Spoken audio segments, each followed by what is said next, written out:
Whether you're just starting out with learning jazz improvisation, or maybe you've been doing it for a while but you're feeling a little bogged down with too much information and it's starting to feel like homework rather than playing music, I want to invite you to try some of these ways of practicing that I hope you'll find fun and not stressful. I must have been destined to become a jazz musician because ever since I was a kid I always loved improvising. Even when I was taking classical violin lessons, I would spend a lot of my practice time just making up melodies that sounded like classical melodies to me. Just something simple like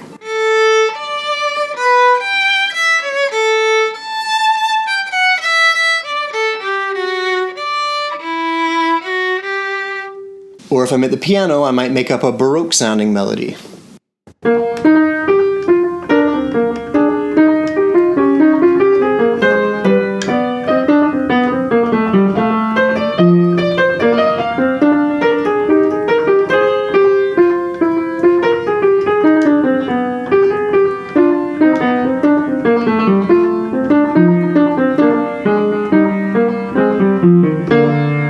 So by the time I got into jazz, I was already pretty familiar with how to make melodies and how notes and scales and chords all went together. But anybody can learn this if you just spend a little time each day improvising within a framework that you're comfortable with. Sometimes I hear teachers say something like, there's a difference between practicing and performing, and you have to make sure when you're in the practice room that you're not just performing, but you're practicing. And the way that can come across is that practicing means that you're supposed to do something soulless and difficult and feel like you're doing a hustle and grind set type of almost self-torture. And performing is the fun part.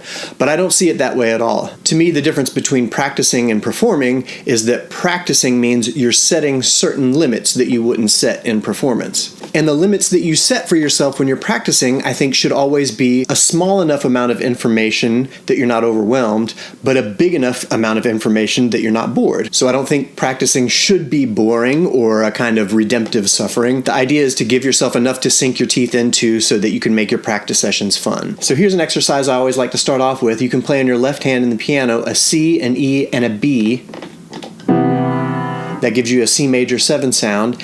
And the right hand, improvise with the white keys. Now if that's too much for you, you could just take it down to 2 notes or 3 notes. Here I'm just using a D and an E, and see how much you can make out of those 2 notes.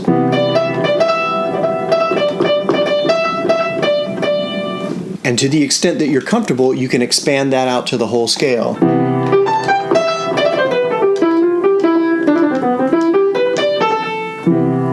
So what is it that you're training when you're doing an exercise like this? The most fundamental skill that you need as an improviser is the connection between your concept of a note and the note. It doesn't take perfect pitch to do this, but you should be training yourself so that you don't just move your fingers around, but you hear in sort of your mind's imagination the notes that you're about to play.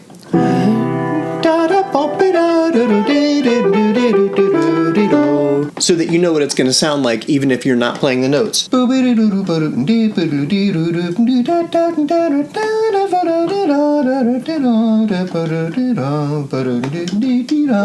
the idea is it's not just something that your fingers are doing, it's something that your whole concept of music is doing. And if that's difficult for you, then you start with just a couple of notes.